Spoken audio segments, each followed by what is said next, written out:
What is social investment?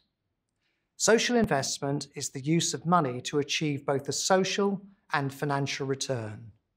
The financial return is measured using a conventional approach, looking at the spread to some risk-free index or the internal rate of return. But a return from the social impact delivered by the investment is added to that financial return to allow an overall comparison with the risk incurred.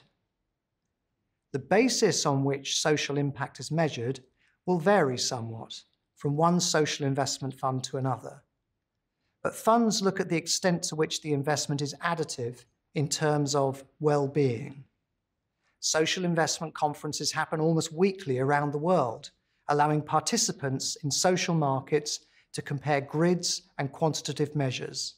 They seek to quantify a somewhat qualitative measure.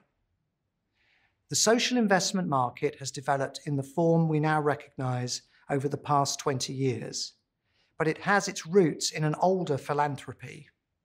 In the UK, for example, Big Society Capital, BSC, a government-sponsored advisor and fund of funds in social investment, argues that the long history of social investment can be traced back to Elizabethan England and early charities.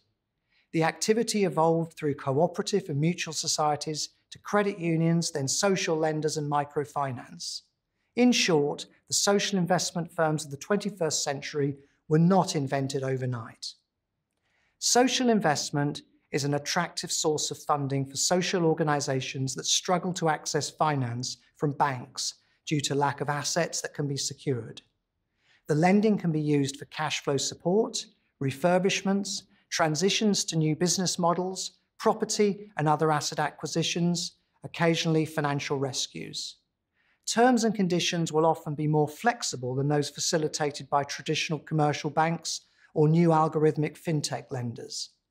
Loan-to-value and financial covenants may well be more forgiving to reflect the impact being generated and the small size of some of the borrowers.